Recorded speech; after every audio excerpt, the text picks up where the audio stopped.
Hello guys, मैं हूं राजीव और शेयर मार्केट विद राजीव इस चैनल में आप सभी को स्वागत है। दोस्तों, थंबनेल देख के आपको ये पता लग गया है कि मैं बात करूंगा येस बैंक का शेयर के बारे में, लेकिन अभी क्यों?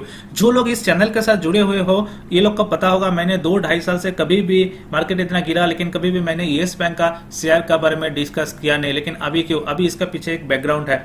दोस्तों, कुछ हफ्ता पहले मेरे को एक दोस्त का मैसेज आया था और उसने उसका पोर्टफोलियो शेयर किया था। उसमें येस बैंक का जो वेटेज था करीबन 20% के आसपास था। और हैरान का बात यह था, जो येस बैंक का शेयर ऐसा नहीं था कि वो बहुत पहले लेके फंसा हुआ है कि 100 का क्या 150 का प्राइस से लेके फंसा हुआ है कि लॉक इन में है, वो नहीं निकल पाया है इसलिए होल्ड करके रखा है। अभी रिसेंटली लिया है, वो 21 का प्राइस में उसने लिया है और अभी 16 का आसपास चल रहा है उसका प्राइस, तो करीबन 20% का आसपास डाउन है और उसका पोर्टफोलियो में करीबन 20% का वेटेज है। तो अभी उसका क्वेश्चन ये था कि क्या करना चाहिए, मेरे को होल्ड करना चाहिए कि अभी ये लॉस बुक कर लेना चाहिए कि फिर से बाउंस बैक आ सकता है, रखना चाहिए। मैं जब ये जो वीडियो बना रहा हूं तो मैं जो सोचा कि ये क्वेश्चन शायद बहुत सारा डिटेल इन्वेस्टर, आप लोग का बहुत सारा डिटेल इन्वेस्टर को होगा, जो लोग का ऑलरेडी पोर्टफोलियो में है, क्या जो लोग सोच रहा है कि लेने के लिए स्टॉक को, कि बहुत सारा न्यूज आ रहा है बाहर से, तो अभी करना क्या चाहिए। देखो, ये कोई मेरा रिकमेंडेशन नहीं है, मेरा पोर्टफोलियो में भी ये स्टॉक नहीं है, तो मैं अनबायस्ड हूँ इस स्टॉक के बारे में। और ये मैंने जो वीडियो बना रहा हूँ ये स्टडी पर्पस में बना रहा हूँ। आपको अगर बाय और सेल करना है, आप अपना फाइनेंशियल एडवाइजर का सलाह लेके बाय और सेल करो, ठीक है। तो ये वीडियो टोटली जो होगा ये स्टडी पर्पस में होगा, ठीक है। तो चलो बिना टाइम वेस्ट करके मैं डिस्कशन में आगे बढ़ता हूं। पहले उसका छोटा सा एक पोर्टफोलियो मैं शेयर कर देता हूं, नाम मैंने नहीं ले सकता हूं, ठीक है। तो उसका जो पोर्टफोलियो है इसमें देखो, येस बैंक का क्वांटिटी जो है 34,000 का आसपास है और जो इन्वेस्टेड अमाउंट है वो 7 लाख का आसपास, 7,20,000 का आसपास इन्वेस्टेड अमाउंट है। और जो एवरेज प्राइस है वो देखो 21 का आसपास है एवरेज प्राइस। और अभी जो प्राइस चल रहा है मार्केट प्राइस वो 16 का आसपास है। तो उसका पोर्टफोलियो में टोटल जो लॉस हो रहा है 1,70,000 का आसपास हो रहा है। तो मैंने ये लॉस देख के मेरे को बहुत खराब लगा, तो इसीलिए मैंने ये वीडियो बना रहा हूं एक्चुअली, कि अगर चाहते हो कि आपका पोर्टफोलियो के बारे में मैं डिस्कस करूं कि आपका पोर्टफोलियो में कोई स्टॉक में आप फंसे हुए हो, आपको करना क्या है, उसके बारे में मैं डिटेल्स वीडियो बनाऊं, एनालिसिस करूं, तो आप मेरे को ये Telegram channel share market with Rajiv इसमें आप पोस्ट कर सकते हो। और ये टेलीग्राम चैनल में आप जुड़े रहो, इसमें हर दिन मैं अपडेट देता रहता हूँ स्टॉक के बारे में जो मेरे को अच्छा लगता है, और इंपॉर्टेंट अपडेट देता हूँ न्यूज के बारे में। तो चलो फटाफट येस बैंक का शेयर में चलता हूँ। शेयर के बारे में मैं बात कर लेता हूं। देखो, येस बैंक का शेयर जो है, येस बैंक इंडिया का जो है प्राइवेट सेक्टर एक बैंक है और 6th largest private sector bank है, कोई छोटा मोटा बैंक है नहीं।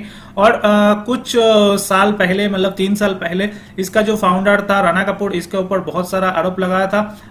और जो कभी भी कोई स्टॉक के ऊपर जो उसका जो क्या बोलता है, उसका जो फाउंडर होता है, अगर फाउंडर करप्ट होता है तो ये बहुत प्रॉब्लम है, तो वो स्टॉक से तो निकल जाना चाहिए। ये बहुत बड़ा इंपॉर्टेंट चीज होता है फंडामेंटली। तो अगर येस बैंक के बारे में मैं बात करूं तो येस बैंक एक बड़ा बैंक है, कम से कम 1192 इतना ब्रांचेस है टोटल पैन इंडिया में। तो आप सोच ही सकते हो इतना बड़ा ब्रांच है। और it also representative office in Abu Dhabi, okay. तो इसका रिप्रेजेंटेटिव ऑफिस अबू धाबी में भी है। तो अगर मैं की फैक्टर के बारे में बात करूं, देखो, एक बैंकिंग स्टॉक को देखने का नजरिया ये होता है, उसका मेन जो इंपॉर्टेंट चीज होता है वो एनपीए। ये लास्ट जो एनपीए है, नॉन परफॉर्मिंग एसेट, वो 0.8% है, बहुत अच्छा है। कलेक्टिव एनपीए जो है वो 2.4% आया है और 1.3 मिलियन न्यूज कैसा कस्टमर पर एनम आया है। और जो कैसा रेशियो है वो है 30.8%। ये 3 जो चीज है जो येस बैंक में अभी अच्छा चीज हुआ है, ठीक है।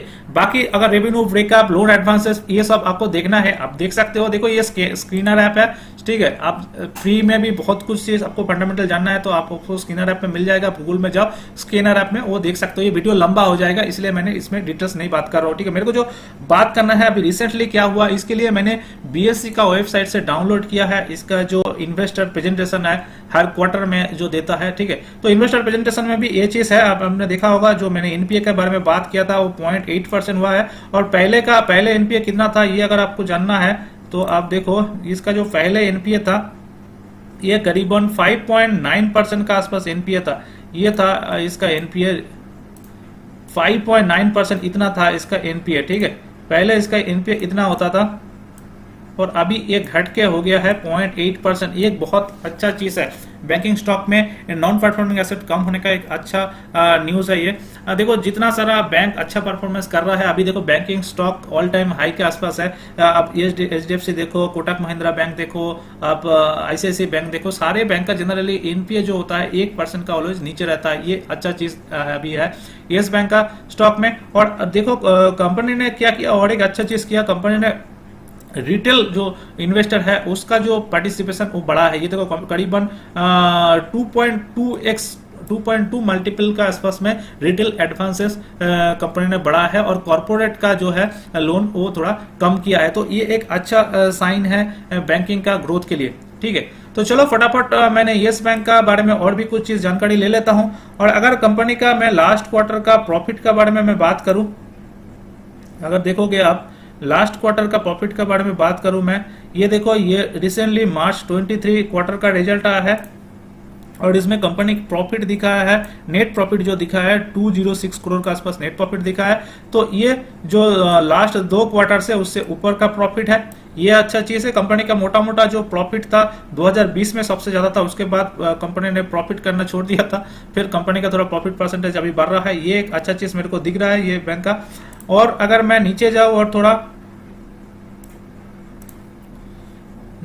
और थोड़ा तो मेरे को ये देखना है, जो चीज मैंने बात किया था पहले वो था फाउंडर। देखो फाउंडर तो राणा कपूर का ऊपर तो केस चल रहा है ऑलरेडी, अभी राणा कपूर है नहीं, और बीच में बहुत सारा बैंक आके इसको बचाया था। ये स्टोरी तो आप लोग को सबको पता होगा। एसबीआई ने, कोटक महिंद्रा ने, बाकी सारा जो बैंकिंग स्टॉक आईसीआईसीआई ने, सारे ने इसको स्टॉक खरीद के रखा था, और उसका 3 साल का लॉक इन पीरियड था, वो लॉक इन पीरियड अभी रिमूव हो गया। तो मार्केट में ये बात चल रहा था कि अभी जैसे एसबीआई उसका स्टॉक सेल कर देगा तो ये स्टॉक का गिर सकता है। और ये भी रिसेंटली काल ही एक न्यूज आया था, जो स्पंदन फ्रूटी है, इसने भी ये स्टॉक को खरीद के रखा था, जिसमें एक न्यूज आया था कि वो येस बैंक का जो स्टॉक है वो स्टॉक सेल कर सकता है, लेकिन स्पंदन फ्रूटी फाइनेंशियल ने थर्सडे को रिजेक्ट कर दिया है, ये जो रिपोर्ट आया था बाहर। ठीक है, तो ऐसे मतलब जो रिटेल इन्वेस्टर को जो दर्द होता है वहां पे ये सारा जो स्टॉक में, देखो पूरा जो रिटेल इन्वेस्टर होगा शायद 70% 80% का पास येस बैंक का स्टॉक होगा, तो इसीलिए तो दर्द भी इसके ऊपर ज्यादा बढ़ता है। तो मतलब जब भी कोई स्टॉक, ये स्टॉक बढ़ता है थोड़ा, तो सप्लाई तुरंत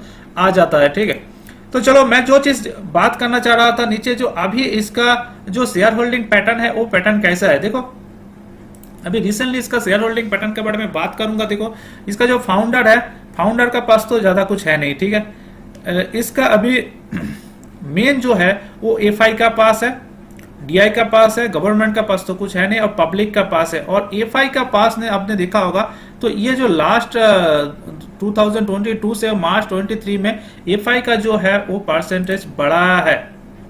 और अगर आप देखोगे एफआई ने दो जो फंड है वो 6.43% और 6.43% करके स्टेक जो है इसका बाय किया है। और अगर कम किया है कोई तो आपने देखा होगा पब्लिक का थोड़ा कम हुआ है।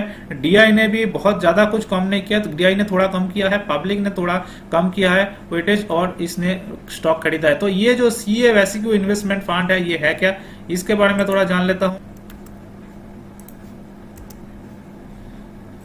तो ये सीए वैसिक्यू जो फंड है ये एक मॉरिशस का फंड है, लेकिन इसका पीछे जो ग्रुप है वो है कार्ले ग्रुप। कार्ले ग्रुप जो है ये बैंकिंग सेक्टर में बहुत ज्यादा इन्वेस्टमेंट करके रखता है, तो ये इतना बड़ा एक स्टैक खरीदा है। ठीक है, और ये ग्रुप का बारे में अगर देखोगे तो आपको मिल जाएगा। कार्ले group is a global investment firm which manage fund that invest globally across 3 investment discipline: global private equity, include corporate private equity, real estate, natural resource fund, global credit and global investment solution। तो इसने ये stock खरीदा है 6.3%, और 6.3% कौन खरीदा है, बीरबंता holding limited. इसको भी जान लेता है ये कौन है। ठीक है, इसको भी थोड़ा गूगल कर लेता है। सो ये बनता holding and affiliate of advent international. तो इसमें ये न्यूज आया है कि ये 10% जो है, मतलब 6.3% येस बैंक का शेयर खरीदा। ये एक अमेरिकन ग्रुप है। तो वो जो एफआई ने मिलके करीबन येस बैंक का क्या हुआ ना, ये 6.4 6.3 मतलब 13% का आसपास शेयर इस लोगों ने खरीद लिया है। ठीक है, तो एक एफआई का इन्वेस्टमेंट आया है, ये एक पॉजिटिव चेंज हुआ है येस बैंक का शेयर में। और फंडामेंटली मैंने जो बताया इसका एनपीए कम हुआ, ये दोनों चीज फंडामेंटली स्टॉक में सुधरा है। ठीक है, ये एक अच्छा न्यूज है। और खराब न्यूज तो ऑलवेज ऑलरेडी आता रहता है कोई स्टॉक सेल करने का। देखो अभी लॉक इन पीरियड चला गया तो यस बैंक में बाकी सारा जो स्टॉक है वो सेल कर सकता है, और रिटेल इन्वेस्टर तो बढ़ के रखा होगा, तो उसने जब भी कभी प्राइस बढ़ेगा तो वो अपलोड करता रहेगा।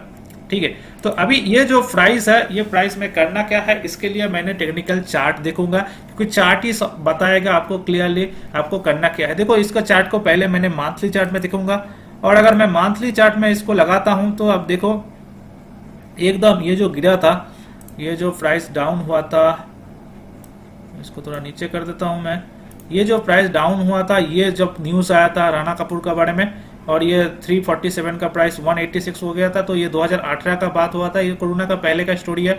फिर 2019 में थोड़ा यहाँ से बाउंस बैक लिया था, लेकिन फिर से वो एकदम बड़ा डाउनफॉल दे दिया है, और स्टॉक एक जो कंसोलिडेशन पीरियड में चल रहा है, ये बिल्कुल अच्छे से एकदम कंसोलिडेशन हो रहा है। और कब से हो रहा है, ये 2020 से लेके 2023 हो गया है, यहाँ तक कंसोलिडेशन हो रहा है। देखो एक चीज क्लियर कट आप ये वीडियो से सीख लो, जब भी कभी प्राइस डाउन होता है कोई भी कारण से, ऊपर में कोई उसके ऊपर जो पैटर्न बने ना बने, क्या पैटर्न बने, ठीक है, तो उसके बाद जब एक बार डाउन होता है ना, तो डाउन में नीचे से ऊपर जाने के लिए स्टॉक को एक पैटर्न बनना बिल्कुल जरूरी है। एक बुलिश पैटर्न नहीं जब तक बनता है तब तक स्टॉक ऊपर का तरफ नहीं जाएगा, और जब तक स्टॉक में लिक्विडिटी नहीं आएगा तब तक स्टॉक ऊपर नहीं चलेगा। फंडामेंटल अच्छा पहले से ही हो जाता है, शायद 3 महीना 6 महीना पहले फंडामेंटल अच्छा हो गया, लेकिन स्टॉक चलने के लिए उसमें लिक्विडिटी का बहुत जरूरी है। कोई फंड आना चाहिए, बड़ा फंड जो उसको खरीदेगा, उसके बाद ही स्टॉक चलेगा, ये होता है बेसिक। ठीक है, और जो लोग थोड़ा छोटा सा भी टेक्निकल एनालिसिस करते होगा, वो लोग को पता होगा कोई एक लेवल होगा आपका,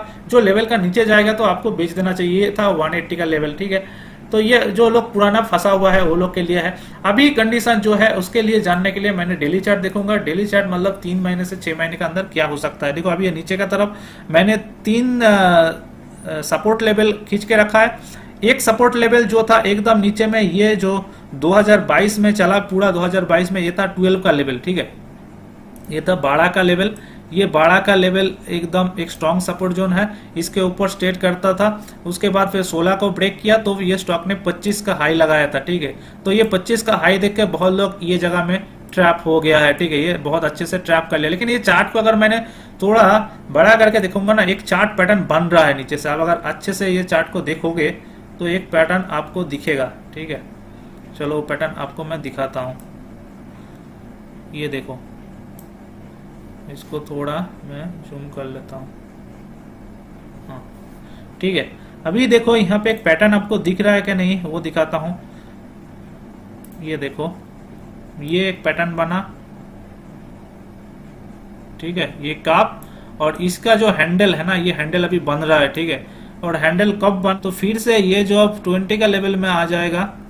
ठीक है, इसको थोड़ा छोटा कर देता हूं मैं, तो डिलीट करता हूं। ये देखो, ये पैटर्न और एक बार मैंने खींच देता हूं आप लोग के लिए। ये है काप, और ये जो है ये हैंडल बन रहा है। और हैंडल तब तक बनने, मतलब तब तक आपको पार्टिसिपेट नहीं करना चाहिए जब तक ये जो लेवल है 20 का, ये लेवल का ऊपर ना जाता है। ठीक है, तो ये फुलफिल होगा, ये काप पैटर्न का फुलफिल होगा। तो अभी आप 16 के आसपास प्राइस में हो, तो अगर आपके लिए ये सलाह रहेगा मेरा कि यहाँ पे एक स्टॉप लॉस रखो, ये 15 के आसपास। ठीक है, अगर ये ब्रेक करता है तो नीचे का तरफ ये 12 का लेवल फिर से जा सकता है। जब तक ये लेवल नहीं ब्रेक करता है तब तक ऊपर का तरफ ही जाने का उम्मीद दिख रहा है मेरे को, क्योंकि यहाँ पे अगर देखोगे तो 2022 से ये हायर हाई बन रहा है। एक ट्रेंड लाइन अगर भी मैं इधर से खींच दूं तो यहाँ पे एक हायर हाई बन रहा है, लेकिन ऊपर में बहुत सप्लाई है। ठीक है, हर लेवल में सप्लाई है। यहाँ पे 17 का लेवल में सप्लाई है, फिर 17 का लेवल भी थोड़ा रुकेगा, तो फिर 20 का लेवल में यहाँ पे भरपूर सप्लाई आएगा। तो मेरा हिसाब से 20 का लेवल, 21 का लेवल आ सकता है स्टॉक में आने का उम्मीद है। ठीक है, लेकिन स्टॉप लॉस आपका ये 15 का स्टॉप लॉस होना चाहिए। ठीक है, और इसके ऊपर जाए और सस्टेन करे तो फिर से ये 25 का लेवल फिर से ये स्टॉक में दिख सकता है। ठीक है, तो ये टोटली डिटेल्स एनालिसिस है, फंडामेंटली और टेक्निकली। वीडियो कैसा लगा है बताना। वीडियो अच्छा लगा तो वीडियो को लाइक करो, दोस्तों के साथ शेयर करो, और चैनल को अभी तक सब्सक्राइब नहीं किया तो बेल आइकन दबा के चैनल को सब्सक्राइब कर लो। चलो दोस्तों, चलता हूँ। गुड बाय, जय हिंद, बाय बाय।